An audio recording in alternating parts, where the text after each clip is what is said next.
Franchement, vous êtes en train de liker. Je suis très, très fière de vous. Vous vous comportez très bien. Vraiment, merci infiniment. Merci, ça me touche énormément. Vous sécurisez le live. Thank you so much.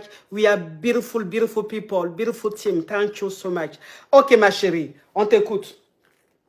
Oui, j'ai eu à faire une fausse couche avec ce que je vécu étant enfant. Ça m'avait gravement traumatisée. Ouais. Eh, Seigneur, qui est en train d'appeler? Allô? Allô? Du côté de mon père. Oui, ma coach. Oui, on t'entendait plus. Oui, j'ai grandi avec une traumatisme. J'ai pas grandi avec l'amour de mon père ni avec l'amour de ma mère et tout. Mais vu que j'étais tellement collée à chercher un homme qui va me donner cet amour-là, et après, je suis tombée encore pour la deuxième fois enceinte. Quand je suis tombée encore en deuxième fois enceinte, et c'était avec les mêmes copains là, c'était avec les mêmes copains. Cette fois-ci, la famille s'est décidé que non, il doit venir me prendre, que je ne vais plus rester à la famille, je dois rester avec lui. Il est venu me prendre ma coach. Je suis allée rester avec lui. Ma coach, on est resté ensemble. Après quelques temps, c'était un mardi où on dormait, c'était vers 4 heures. Les policiers sont venus toquer à la porte. J'ai ouvert la porte, les policiers nous ont dit que non, c'était un arrêt, que c'était pour mon copain qui doit aller à la commune et tout là-bas. Bon, vu que... C'était à quoi? Moi, qui devait aller à la commune. À la commune, c'est quoi? Aller à la commune. En fait, chez nous, on dit la commune au commissariat pour se présenter. Oui. Oui. Arrivé là-bas, il m'a laissé à la maison vu qu'il était 4 heures. Moi, je me suis dit, bon, comme ça, le matin, j'irai savoir si c'était quoi. J'arrive là-bas le matin, je pose la question pourquoi ils ont arrêté mon copain, c'est quoi la cause et tout. On me dit que non, il sortait avec un mineur. Un quoi? Un mineur. C'est quoi qu'un mineur? En fait, lui, il était majeur, lui, il sortait avec un mineur, je sais pas comment je vais dire. Ah, oui, oui, oui, oui. Ah, non, n'écrivez pas ça, n'écrivez pas en commentaire, ne mettez pas. Eh, Gildas, faut enlever les commentaires. Gildas, enlève les commentaires. Enlève les commentaires, Gildas. Oh. Ok, oui, on t'écoute, ma chérie. Ok, donc, attends, ma chérie, je vais récapituler. Je vais récapituler. Donc, tu es resté, ta grand-mère t'a dit la grossesse, quand tu t'es rendu compte que tu étais enceinte, comme tu avais un petit ami, hein, tu as dit que c'était pour ce petit ami-là, alors que c'était pour ton oncle. Mais le petit ami a accepté. Et ta grand-mère t'a dit, comme tu es jeune, c'est-à-dire tu avais 18 ans ou quoi, comme tu es jeune, de rester chez elle. Quand tu vas finir d'accoucher, tu vas partir chez ton petit ami. Elle va garder l'enfant. Voilà comment tu restes chez ta grand-mère le temps de ta grossesse. Mais à 6 mois, malheureusement, la grossesse n'est pas restée. Malheureusement, voilà, la grossesse n'est pas restée. Et après ça, maintenant, tu as continué ta vie. Et maintenant, ton petit ami, tu continuais de sortir avec lui. Et cette fois-ci, tu es tombée enceinte réellement de lui. Et quand tu es tombée enceinte réellement de lui, la famille a demandé qu'il vienne faire le coco ou la dot pour que tu ailles vivre chez lui. Voilà comment il est venu faire le coco, la dot ou quoi. Et tu as été maintenant vivre chez ton petit ami de qui tu étais enceinte. Arrivé là-bas, tout se passait bien. Et un soir, vous étiez couché et la police a sonné, a frappé à votre porte. Tu t'es levé pour aller ouvrir et ils t'ont dit qu'ils étaient venus chercher ton petit ami pour l'emmener au commissariat. Et on l'emmène au commissariat. Tu vas là-bas pour savoir ce qui se passait, de quoi il était accusé. On lui dit qu'il est accusé de gré avec une déni. Non, non, faut pas dire le mot. Faut pas dire le mot. Faut pas dire le mot. Que, voilà, il gré une déni. Je parle en code parce que si je dis le nom, vous savez, connaissez TikTok. Et qu'il gré avec une déni. Voilà pourquoi ils sont venus le chercher. Ils sont venus le chercher pour l'amener au commissariat. Ok, ma chérie, donc on t'écoute. Faut plus dire le mot là, hein. Faut plus dire ça. D'accord, ma coach. Ma coach, j'ai appelé toute sa famille, ma coach. Toute sa famille ne voulait pas. Toute sa famille ne voulait pas que je suis restée avec lui. j'ai pris tous mes économies que j'avais à la maison. Jusqu'au point il est allé en prison. Quand je me suis battue contre, on est allé à la famille de la fille, comme en Afrique. Gilles, Ayam, remets les commentaires, s'il te plaît.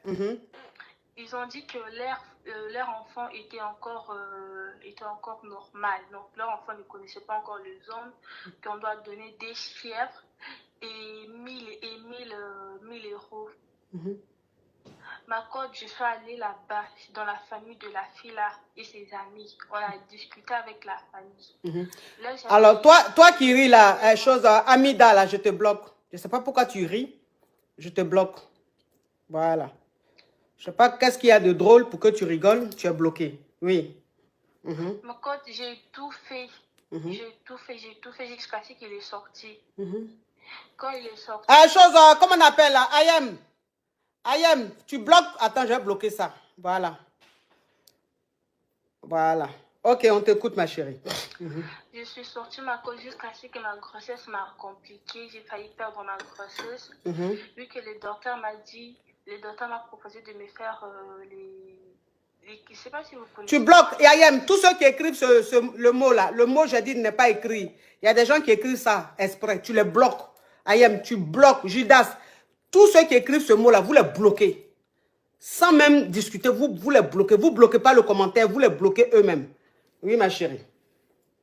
Je ne sais pas si je vais dire, on m'a fait du clitage, quelque chose comme ça, pour garder la grossesse.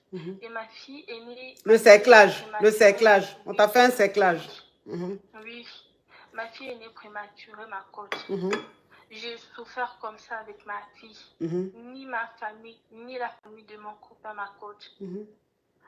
Et après avoir accouché, mon copain, il a changé ma coach. J'ai souffert comme ça jusqu'au point où il sortait, mais il ne laissait même pas manger. Vu que moi, mon lait maternel ne sortait pas, du coup, l'enfant devait ponduler pour grandir et tout. Même pour acheter une boîte de lait de l'enfant, ma coach était devenue très difficile jusqu'au point où l'enfant prenait du thé rouge. Thé rouge. Thé rouge, ma coach. À la place de biberon, ton enfant prenait thé rouge. Thé rouge, ma coach. Ma baillère, là où on restait là, c'est elle-même des fois qui me donnait à manger. Et bah... Oh. On peut souffrir comme ça. Qui est en train de... Arrête, vous qui êtes en France, là, quand vous appelez, ça fait bugger l'appel de la petite. Donc, arrêtez d'appeler pour le moment, s'il vous plaît. Oui, ma chérie. Jusqu'à ce que Dieu a fait grâce, on nous a vu qu'en ce moment-là, ma mère faisait déjà des démarches pour nous. Jusqu'à ce que Dieu a fait grâce, on a voyagé. On nous a remis les visas et tout. Vu qu'en ce moment-là, quand on nous a remis les visas, j'ai déjà un enfant. Donc, je n'avais pas d'autre choix. Je n'avais pas le choix que de voyager. De laisser mon enfant pour venir se battre, afin que mon enfant soit en bonne santé. Et quand je suis arrivée à ma côte, j'ai rompu avec le papa de mon enfant. Mais ton enfant, tu l'as laissé où? Mon enfant, je l'avais laissé en Afrique. Et puis Chez qui? Non. Chez qui? Elle était restée dans la famille de son père. Ok. Elle était restée dans la famille de son père et puis je l'ai fait venir. Et du coup, ma coach, vu que moi, on est venu dans un regroupement et tout. Quand on est arrivé ici, on a fait juste 2 mois et puis on a réussi tous nos documents, tous nos papiers. Oh. Et après, j'ai rompu avec le papa de ma fille. Mais quand j'ai un problème grave, ma coach. Attends, ma petite, attends, ma puce. Attends, je continue de récapituler cette partie-là. Donc, ton chéri, le père de ton enfant, tu étais toujours enceinte hein, quand ils l'ont mis en prison. Donc, tu as été voir, il fallait donner une somme de, on va dire, 1000 euros. On parle en euros, c'est-à-dire un montant de environ 1000 euros. Il fallait donner ça avec des choses, tes économies, et puis tu as été voir un peu partout pour ramasser un peu, réunir un peu d'argent. C'est ce que tu as donné et ils ont libéré le père de ton enfant. Et tellement que tu étais stressé, traumatisé, la grossesse était un peu à risque. Du coup, on t'a fait un cerclage. Donc, tu as eu un enfant prématuré, c'est-à-dire tu as accouché l'enfant, il avait 6 mois, 7 mois. Donc, tu as fait un enfant prématuré. Et quand tu restes là, pendant ta grossesse, jusqu'à ce que tu accouches, tu étais dans une précarité qui n'en dit même pas son nom. C'est-à-dire que tu étais dans une pauvreté extrême. Tu n'arrivais même pas à nourrir le bébé. C'est-à-dire qu'il t'arrivait même des moments où, pour lieu de donner, puisque tu n'avais pas de lait, il n'y avait pas de lait. Toi, c'est-à-dire ton sein, il n'y avait pas de lait dans ton sein. Et tout ça, c'est normal parce que tu t'es beaucoup traumatisé. Et donc, l'enfant avait besoin de biberon, c'est-à-dire de lait pour qu'on lui fasse le biberon, mais tu n'avais pas l'argent. Et ton petit ami aussi n'avait rien. Quand tu avais un peu d'argent, tu faisais le biberon. Quand tu donnais un peu d'argent, quand il n'y avait pas l'argent, au lieu de donner le biberon à l'enfant, tu lui donnais du thé rouge. Et jusqu'à ce que, pendant tout ce temps-là, hein, ta maman, elle étant ici en Europe, elle essayait de tout faire pour faire le regroupement familial pour que tu puisses la rejoindre ici en France. Dieu merci, le regroupement a marché. Et donc, ta maman, tu es venu rejoindre ta maman ici en Europe, mais tu ne pouvais pas venir avec ton enfant. Tu as laissé l'enfant dans la famille de ton chéri, c'est-à-dire dans sa famille paternelle, et tu as rejoint ta maman ici en France.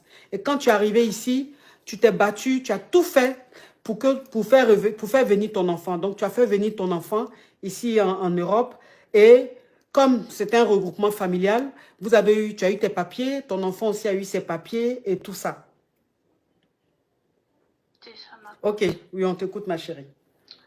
Voilà. Mais nous, le problème est que là, je vis avec ma mère. Ma mère se plaint tous les jours, ma coach. Des fois, elle m'appelle hypocrite. Elle dit que je suis hypocrite, que je ne suis pas très proche d'elle, que je cache trop de choses, ma coach. Je suis une personne introvertie. J'aime trop rester dans la solitude, ma coach.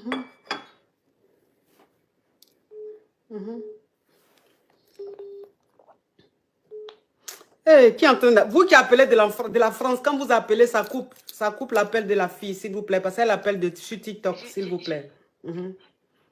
Sur WhatsApp.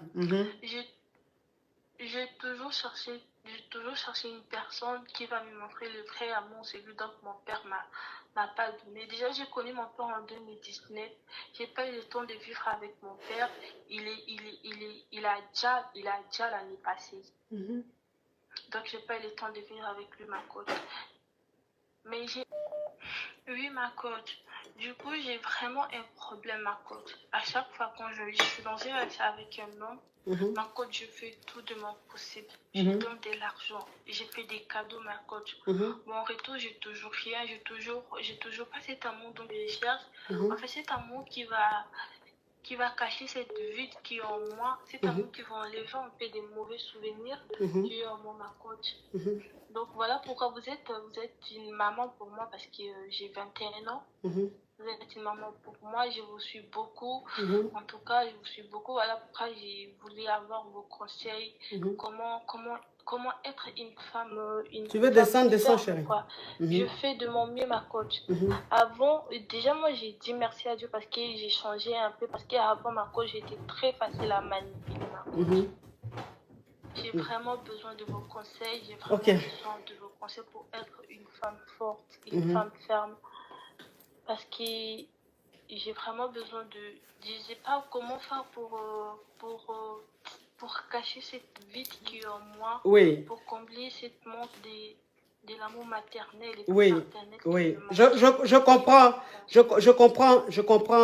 que tu représentes. Et malheureusement, tu as rejoint ta maman, ton fils, ton enfant t'a rejoint, vous vivez chez votre maman. Malheureusement, ta maman et toi, ça ne passe pas. C'est-à-dire vous ne vous entendez pas. Ta maman trouve que tu es hypocrite. Elle trouve que tu es trop solitaire. Elle trouve que tu ne... Oui. Tu m'entends? Allô, tu m'entends? Allô, coach? Oui, tu m'entends, ma chérie? Allô? Oui, ma coach. Tu m'entends? Oui, maintenant je vous écoute. Ok, ma chérie. Je dis que quand tu es arrivé chez ta maman, ça ne va pas parce que ta maman et toi, vous ne vous entendez pas. Ta maman trouve que tu es hypocrite. Elle trouve que tu es trop sectaire. Elle trouve que tu es trop dans ton coin. Tu ne t'ouvres pas. Elle est tout le temps en train de faire des histoires parce que tes soeurs, tes frères et soeurs et toi, il n'y a pas d'entente. On trouve que tu es trop reculé, tu es dans ton coin et tout. Donc, ça ne va pas. Et ce qui fait que aujourd'hui même, pour donner ton cœur à un homme, tu as du mal parce que tu n'as pas confiance. Et c'est tout à fait normal. C'est que tu ressens, c'est tout à fait normal. C'est le traumatisme. Tu es traumatisé, tu as eu une enfance très, très difficile.